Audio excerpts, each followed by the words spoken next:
Deen Show. This is the Deen Show.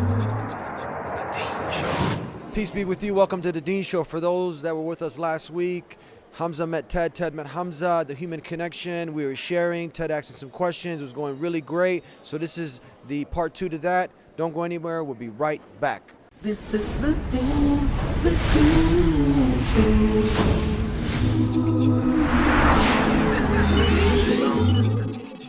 This is the Deen Show. This is the Deen Show. This is the Deen Show. This is the Deen Show. This is the Deen Show. This is the Deen Show. This is the Deen Show. This is the Deen Show. This is the Deen Show. Back here on the Deen Show, one of the unique things about the Deen Show is that along with sharing this message, clearing the misconceptions, we really define the words here. I want you to start off this session with Ted defining what is, because we've thrown around Muslim, Islam. What are these words? What do they mean? What does Islam mean? Well, Islam essentially means the submission, the peaceful submission to God. And a Muslim is someone who peacefully submits to the will of God. He says, my will comes from my ego. God's will comes from something that transcends that. He is the source of peace, as-salam. He is the loving, He is the merciful. So I'm going to submit my will to His will peacefully, and I'm going to surrender to Him. It's like almost letting go of your ego. Sure. And saying, you know what, it's about me and Allah and having that connection. What if someone says, well, Christianity or Judaism or Buddhism mean the same thing? Can you actually say that? Well, Buddhism, for example, and I used to be like a Buddhist. I used to love the Tibetan tradition. You used to be a Buddhist? Well, I used to get involved in the Tibetan tradition. My brother was very involved in this kind of agnostic Buddhist philosophy. It's very interesting. And there's some parallels with Buddhism and Islam based on, thinking and tafakkur, reflection and tadabbur, pondering. It's in the Islamic tradition where one scholar, Dr. Malik Badri, he basically says that maybe Buddhism was one of the monotheistic traditions and it was somehow over, like whispers, when human beings whisper from one to another, it gets filled, it gets change. Things change. Islam not very different, I'm assuming. That I would assume, and this is a gross assumption, Yeah, of course, yeah. I didn't grow up and I haven't been around for 1600 years in this conversation, in that the Islam that was worked with even in the medieval times versus the conversation that is today, that just like everyone else, it has evolved to subsist. So if I'm asking the question, if it's a question, much like Buddhism, was this the monotheistic thing? Yes, of course. What is the conception of what you see to come based on that where we've been? Okay, it's a very good question. Answer this question just so real quick, just finishing so the people can understand, like you define what Islam is. Is Buddha named after Buddha? Yeah, Christianity exactly. after Christos? So, very good to bring me back to the point. Oh, that's a great question, So Eddie. Buddhism is Thanks, an agnostic philosophy, meaning that there's one narration attribute to the Buddha, and someone says to him, does God exist? And he said it's irrelevant, right? So basically the question of God and His relevancy is a non-question from that perspective, because Buddhism is an agnostic philosophy. Just work with your life, your mind. How do you break your ego? How do you live peacefully? Now we would say actually the good question is a very important question, because it grounds your morality, it grounds who you are, your sense of self, and all of these different things. Now when it comes to Christianity, a Christian, basically, especially mainstream Christianity, they believe in something what you would call a Trinitarian conception of God. The Christ where event. In the Greek language is homoousios. There's one essence, ousia essence, one essence, three distinct persons. What we would say humbly in the Islamic tradition, this doesn't befit the majesty and perfection of God, and this is not the correct conception of the divine. So for you to connect with that is like connecting with something other than the divine. So what we would say humbly is, if you want to go back to the roots, go back to even original Christianity, the original beliefs. Or even further back. Yeah, even the Like, Jewish tradition. Way back. Yeah. That you want to connect with God, there is no intermediary, no son, no book, no pope, nothing. It's a direct connection, a direct relationship. And that's why sometimes you have, brothers in Christianity saying, how's your relationship with God? Do you have a loving relationship with God? I would humbly say, well, I don't think you do. Because maybe, if you have to have something in the middle, is that a loving relationship? if I want to like fall in love with my wife, I'm not going to put my mom in the middle, right? Oh my goodness. Or, you know, start Lord playing knows with, that's a horrible plan. It's never going to work. It's or never. play with my phone and talk to my wife. That's not going to work.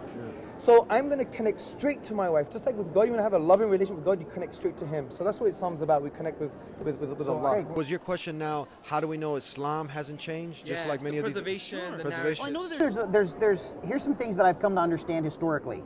Sure. And let's just look at the civilization, and it's basically it's been like a riding on a snowboard down a mountain, mankind, right? With a few avalanches. With a few, yeah, for pretty significant ones, yes. So we drifted deeply into our first understandings of religion, and we had many things that we chose to choose as things we didn't understand, gods. There were animals. We wanted the amorphism. We have the pagan religions that's, you know, there's an admiration of the animal world, and there's a lot of what we did in our lives at that time that was very animalistic. Yeah, sure. And then we come into what our philosophers began to say, hang on guys, we don't have a god of lightning, we don't have, and Greek mythology, and these great thinkers come to play and say, hey, hang on a second, too many divine beings here. We've got to get this down to something that's palatable and something we can live with. So that drifts into the next big swing and becomes a scientific pursuit via philosophy. Then it's swinging, it's up and down, it's drifting extremely towards the spiritual side, extremely towards the scientific side, and we have Darwinism that brings in this like, well, if we can literally change the breed of dog and change the way flowers look, how is that? How is God in charge of everything if I can control the flowers that grow? Yes, of course. That's a fantastic question, and it births some interesting things. Okay, there's a few questions here, right? Yeah, a lot, I'm sorry. Let's go back to the first question, which is, you know, when I mentioned about Buddhism and about the statements attribute to Sure. Him and the preservation and Sure. stuff, Islam is like different. It's not based on a whispers philosophy. In the Islamic tradition, it's called something called mutawatir or tawatur. It's an Arabic word. All it means is recurrent reporting. And I'm going to try and give you a picture for you to put in your mind. Say you have the Prophet Muhammad, upon whom be peace, right? And he told something to 5 of his companions. And these 5 companions said exactly the same thing to their 5 companions. Sure. And each of these 5 companions that have 5 companions, they say to another 5 companions something else. So the chain grows. And you see that the chain of knowledge, not everybody has the same chain. So somebody has this chain, someone has this chain, some of these people never met before, they come from different times and places. But at the end of the chain, you have millions of people saying exactly the same thing. Sure. Now, philosophically speaking, to say that what they're saying now wasn't what the Prophet Muhammad, upon whom be peace, said, is tantamount to a mass conspiracy. That they somehow basically traveled, took a time machine, you know, said, make sure you say this, make sure you say that, you got it from this chain, and say you got it from that chain of narration. Sure. So this basically shows that you can't deny what you call recurrent reporting. Even David Hume, famous Scottish skeptic philosopher, he said, you know, if the masses of people in the 1600s, actually said that there was 8 days of darkness, and it was reported by everybody from different peoples and different times and places, then to deny this would be absurd. And he was a skeptic. Certainly. He even denied causality in a way, right? Sure. So this is an Islamic historical principle, and all of the prophetic traditions, and even the Qur'an, has come via this scientific method, or maybe that's the wrong It word is a to scientific use, method. this historical principle. Sure. So to deny a statement of the Prophet Muhammad that's authenticated, upon whom be peace, and to deny the Qur'an is actually like denying Plato, Aristotle, World War I, World War II, Sure. all the known history. So that's why Right. we have a very preserved tradition. Very exciting. I'm you know, I don't want to cut them off, but we got to go to break, and we'll be right back with more here on The Dean Show. Don't go anywhere. Please subscribe to The Dean Show. Follow us on our official Facebook and Twitter pages in the links below. Please also help support The Dean Show by making a donation in the link below. Back here on The Dean Show, Hamza, tell us, in my studies in comparative religion, I have not found any other book that A, has been preserved, tamper-free, tamper-proof, like the Qur'an, preserved in the original Arabic language, with the challenge, as you stated earlier, if you find one contradiction, God Almighty is saying, in the Qur'an that it can't be from God. But do you find any other book making the claim like it does? On every page you see Allah, God's name mentioned, Yes. and you see that now it's claiming that, look, I am your creator, I created the universe, try to disprove it. If you can't, then it's not from me. Do we find that in the Bible? Do we find that in Buddha? My limited I knowledge, have no. not found it. Have you? From my limited knowledge, no. And what's interesting You about the you understand the Quran- point? I do. Like the Quran basically makes a challenge, like a falsification test. It says in the second chapter, 23rd verse, Sure. وَإِن كُنْتُمْ فِي رَيْبٍ مِمَّا نَزَلْنَا عَلَىٰ عَبْدِنَا, and it continues. Basically, if you're in doubt about this book we have sent down to our servant, referring to the Prophet Muhammad, upon whom be peace, and bring one chapter like it, right? Also, the Quran says in the same chapter that if this wasn't from God, there'll be ikhtilafan kathir, meaning many discrepancies. You know what's very interesting about this term, by the way, it's off the topic, but it relates. It says there'll be many discrepancies. So there's two things you could do. First, you could look at the whole of the Quran and see if there's any discrepancies. That's the first Sure. way. Or, if you're a logician, you could find out how many times the word discrepancy is mentioned. Ikhtilafan in that form is only mentioned once, which is quite interesting. Anyway, so the point here is... It's smart. It is very smart, right? So the thing with the Quran, it makes this challenge. It doesn't hide and say, just have blind faith. Just believe because I said so. It challenges mankind. It addresses man. It addresses Ted how address should be addressed. You have a brain, you have a heart, use it. And God is saying, look, here's this text. It did come 1400 years ago. It's making amazing claims for itself. Sure. But it's saying, here's a challenge. If you don't believe this from the Creator, then discuss it, challenge it, engage with it. And what I would argue is that this forms the basis for a whole array of arguments and things that we can assert that this book is from the divine. Let me give you one very small one just to get the thinking going, right? The Quran was revealed over a 23-year period. This is a historical fact. It was revealed in piecemeal over 23 years for specific times and places. Then it was put together as al-kitab, as a book, as a physical text. Now, if it was revealed over a 23-year period for specific times and places, then I want to ask a question. How on earth does it have its structural and mathematical coherence? Take, for example, the second chapter. It has 286 verses. The chapter was revealed over a 9-year period, intensely over a 2-year period, right? Now, if you do a karate chop in the middle, you have the 143rd verse. Do you know what word you find? Middle. Now, this is interesting. Now, go to the third chapter. It says the likeness of Jesus is like the likeness of Adam. Because there was an argument from the Christians, right? That, look, you know, he had no father, therefore his father's God, which we don't believe, right? And Allah is saying, wait a minute, but the likeness of Jesus is like the likeness of Adam. You believe in Adam, he had no father, but you don't say that God's his father. You say he was created by God, right? Now, the key word here is likeness. Because Adam is mentioned 25 times in the Quran, and so is Jesus mentioned 25 times in the Quran. You know what's interesting? Up to this verse, they're both mentioned 7 times each. And that for me is remarkable. Now, there's more. For example, if you go to the shortest chapter, Surah Al-Kawthar, which is only 3 lines, and remember the Quran says, bring one chapter like it. It has 10 lexemata. Lexemata are units of meaning. A unit of meaning is not just a word, you kind of have a preposition with a word, right? Correct. You have 10 units of meaning. What's interesting is each verse uses only 10 letters. And what's even more interesting is that the whole chapter uses only 10 letters once, right? If you consider the Hamza as a partial letter, it's not a real letter, it's like a quasi letter. That's very interesting. And there are many more of these kind of structural features. So for me, the Prophet Muhammad, upon whom he be peace, didn't have a computer, didn't have a calculator, he didn't even write things down. Now what's very interesting is that these verses were wrote over a 23-year period, yet we didn't have a computer, but it was compiled together to have this amazing structural coherence. For me, humbly, I don't think there's a naturalistic explanation. That's just one. Now there is another one. Take, for example, revealing of lost historical knowledge. The Quran, many claim say it's borrowing from the Jewish tradition and the Bible, right? But this is false, for one specific reason. The Bible mentions Pharaoh. The Torah mentions Pharaoh. The Quran mentions Pharaoh, big deal. But also the Quran mentions king for the leader of the Egyptians also. And it mentions it in a distinct way. It mentions Pharaoh at the time of Moses and Al-Malik, king, at the time of Joseph.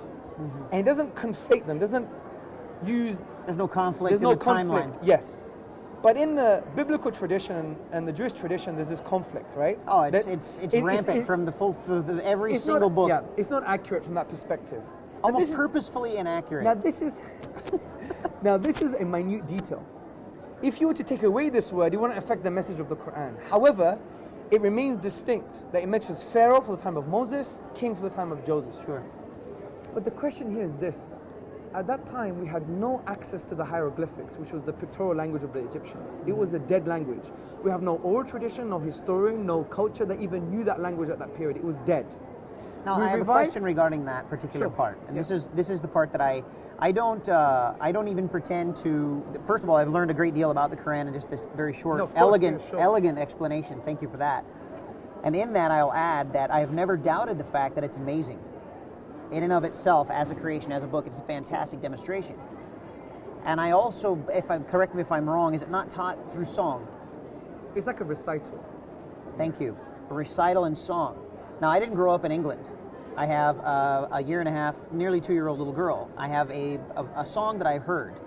There once was a duke from York who had 100 men. Yes. He marched them up to the top of the hill and then down to the bottom again. When they were halfway up, they were neither up nor down. And it's the same thing over and over and over That's again. a good rendition. Right? Well, yeah, I totally butchered it because, you know, I know I'm in a hurry. But Someone called 911. He's murdered right, the song. I've completely committed a crime against that song, which would probably be my very first introduction to Islam. It's been very difficult for me to do it with No, of any, course, any sure. amount of elegance such as your No, own. don't be silly. I'm grateful for that. We're going to take a break now, and we'll be right back with more for our last segment here on The Dean Show. Don't go anywhere. Please subscribe to The Dean Show. Follow us on our official Facebook and Twitter pages in the links below. Please also help support The Dean Show by making a donation in the link below. Back here on The Dean Show. Please, Hamza, go ahead and take off. You were explaining About the historical about the point. historical point. So hieroglyphics was a dead language, and we found out the Rosetta Stone, which was a stone that enabled us to translate the hieroglyphics in, I think, the end of the 20th century.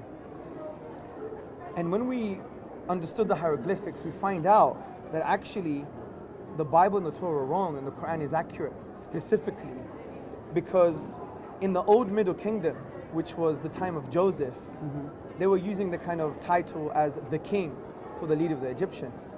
And in the New Kingdom, which is the time of Moses, they started to call him the Pharaoh, which I believe means the great house. That's this distinct, minute detail. Now, where did the Prophet get his knowledge from, upon him be peace, when there was an ignorance of that knowledge, an absence of that knowledge? We can't find it anywhere in oral tradition or in textual tradition. We can't find it in historical books or even religious tradition. So the claim that he copied the Bible was quite interesting, because therefore, fine, maybe he copied the Bible, but then he corrected his mistakes. Well, how do you know there were mistakes? And where did he get the correct information from? So that's another little signpost to accumulate. You have an accumulative case for the Quran. Another quick thing, and to be honest, I could mention 10 points, but we don't have time. But another thing is about the structural features of the Quran. Many of the chapters are in what you call ring composition. Now, you don't even need to know Arabic for this. Ring composition is like units of themes, categories of themes. Again, let's look at the second chapter, which is the largest chapter. It has theme A, theme B, C, D, E. Then you have D1, you have C1, you have B1 and A1. So you have this ring composition. A and A1 have a similar theme, B and B1 have a similar theme, C and C1 have a similar theme, D and D1 have a similar theme, and E is on its own. E mentions the present. Before E mentions the past, after E mentions the future, but yet you all have these similar themes, right? Sure. There's this ring composition, and each ring, each category has its own ring composition as well. So it's structured based on meaning and structural themes. And for me, since this book was revealed over a 23-year period for specific times and addresses specific events, how on earth has it been developed in this structural way? It shows that the author knew the future, which again gives support to the fact that it's likely to be from the divine. Is this possibly, and I ask this in Sure. a really curious at this No, point of in time, course. is that is it not a possibility to have, because of being written over a 23-year span of time, that the ability to ascertain cyclical occurrences, much like the seasons, much like the growing of crops, much like the coming and going of leadership, much like the migration of crops and animals. That within this span of time, to write the accountants of up to a singular point, and then also write the accountants of what they believe will come to pass based off of this evidence, having seen that cycle come to a close, and the next natural thing for life to do is to repeat itself. Are we not seeing something potentially being described here in the Quran as the natural order of the cyclicality of life itself? That's a good question. I think the only problem with that is that ring composition is not a new thing. And I don't want to assume that they wrote that not having our education. We're definitely not smart about the same things. Sure. People in literature developed structures called ring composition. Sure. The only problem is, it's almost impossible to develop ring composition if you're addressing new realities over your career of prophetic career, your religious career, if you like. Ring composition works if you make a story up, right?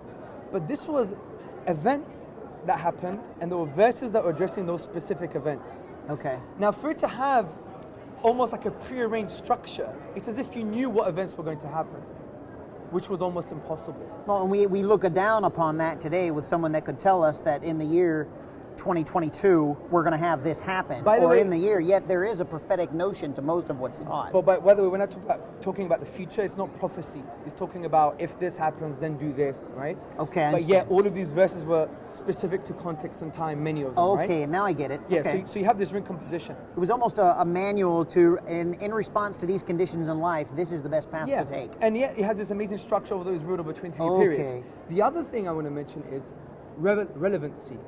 Now, the Quran basically wants to address the human mind. The 7th century mind, the 15th century mind, and the 30th century mind. Certainly. And let me give you some examples to show the multi-layered and multi-leveled meaning of this book, which is phenomenal. Because if it was 7th century, it must have a 7th century language. But the Quran is so dynamic, it has almost a timeless language. And for me, it shows it came from a being that knows all knowledge. Take, for example, the word alaqa. Alaqa means blood clot or an embryo or something, or Certainly. part of the human development. And you can find it in chapter 23, verse 14. Now, the word alaqa has 5 major meanings. Blood in a general sense, a blood clot, a leech or worm or clay that sticks to the hand or something that clings. Now, for the 7th century Arab, he knew that based on dissections and abortions, the embryo looked like a blood clot. Certainly. So the Quran is saying, look, you were this and now you're here. Look at the wisdom in the universe. There must be a creator who deserves to be worshipped. Certainly. But if you fast forward in the 15th century, we developed the microscope. And we look into the microscope, day 20 to 25, what do we see? We see the embryo, it looks like a worm. Dr. Dale Lehman, in his book Anatomy Demystified, says it looks like a worm. Which is another interpretation of the word. Exactly. So it relates to that multi-leveled meaning. But then after, if you might not have a scientific meaning because science changes. Sure. So science could be wrong, right? Well, that's the whole point of science, Exactly. is to test and prove and continue Exactly. on. But this is the beautiful thing. Forget the empirical scientific understanding here. Take a spiritual understanding and say, well, maybe God is not talking about anything scientific. Maybe it's existential, referring to the self.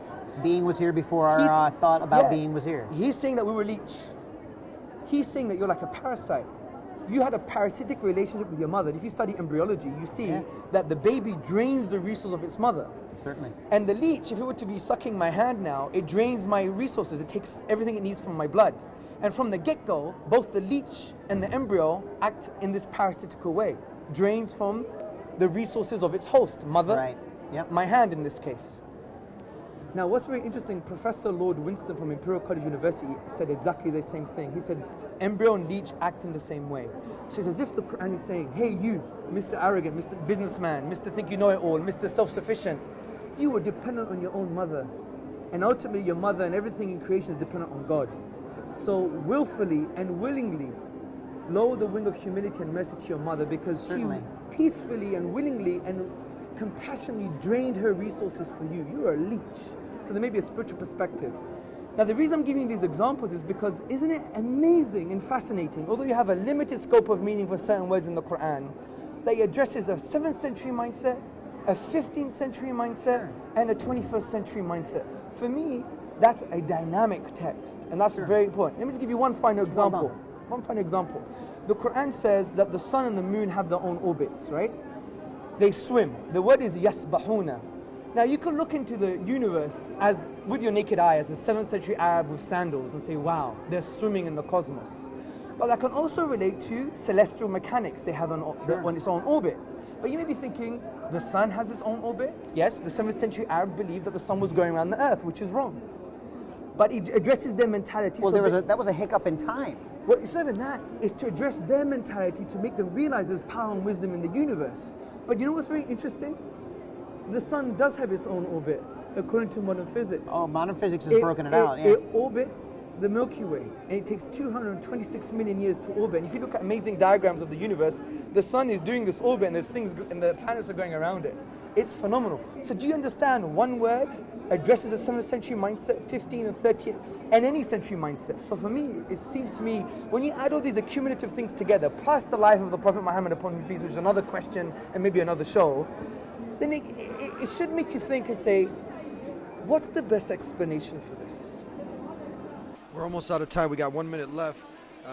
Closing comments and advice to those truth seekers, people who are curious like Ted, and let's say someone out there is hearing this. What is that first step because we know that in Islam, it's a lifetime struggle to acquire knowledge. There's so much. It's an ocean of knowledge. But when somebody wants to do Islam, they want to accept Islam, what is the first major step that one has to take? Well, what they have to do is affirm the truth, reality. You have an amazing tie. Islam is like saying that you have an amazing tie. And that's why we're saying we're affirming the reality that you have an amazing tie. And what is the affirmation of reality here? La ilaha illallah Muhammadan Rasulullah. There is no deity, no object worthy of worship but the one that created us, the deity, Allah. And the Prophet Muhammad, upon whom be peace, is his final messenger. Now this should be made with your heart, that you sincerely believe in this, and that you have a willingness to worship. If you don't have that willingness to worship, which is your raison d'être, as the French say, your reason for existence, then that might not be accepted. So you have a willingness to worship, to come close to God, and you believe in that reality, and that makes you a Muslim. And that's simple. You don't have to know all this complex stuff I was talking about. Dipped in a pool, you don't have to do anything. You don't need angels to come down with fireworks or anything. It's so. Yesterday, on Friday, we're here. There was a sister, American sister, sat through the lecture, came up to me and said, I want to become Muslim, but I don't know what's going on. She thought there has to be a special time and moment. I said, look, Allah wants you to love Him, but you've closed the door on Allah. You've locked the door, put the gates up and put guard dogs. Allah wants you to love Him. There's nothing special. Do you like this guy's shoes? Yeah, I like his shoes. Islam is just like that. You're accepting a reality. There is no deity worthy of worship. I'm not my deity. Society is not my deity. My boss is not my deity. Eddie is not my deity. Ted's not my deity. The ism and schism is not my deity. My deity is the one who created me, the one that loves me, the one that knows me better than I know myself. And I'm going to submit to that. And I'm going to love Allah, and He wants to love me. So why would I choose hell over a loving God? God doesn't send you there. Allah says, don't blame me. Blame your own hands. It's the spiritual cause and effect. So Allah is saying, just from your free will, make the right choice. And I told her, unlock the door, remove the dogs, take away the gate, open the door, and just embrace the love of Allah. She became a Muslim on Friday. It was beautiful, right? And that's the advice to everybody. Life is simple. We complicate it sometimes with egocentrism and philosophy and all this rubbish, but it's just simple. You were made. This is very basic instinct. It's a rational principle. You were made by something that's supernatural. He sent down a message, and we have good reasons to believe in it. You submit to His will, and you're at peace. You're not a slave to anybody. You're not a service to anyone apart from God. And if you're in service to God, you're in service to mankind. You create justice and peace and harmony. And then you die, then you have eternal bliss in paradise. And that's what we want for everybody. And that's Islam. We're out of time. We're going over our time. Any closing comments? Ted, stay who you are.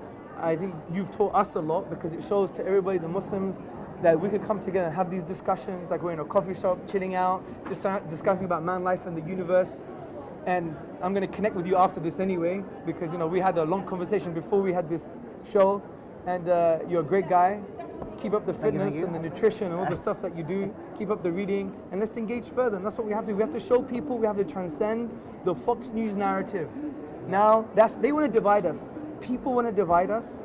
We want to say we want a space where we could have the right emotions, the right intellectual discussions, the right human connection, so we could talk about these issues. And if we disagree with love. We don't disagree with hate. And that's what we want, Eddie, right? Yes, absolutely.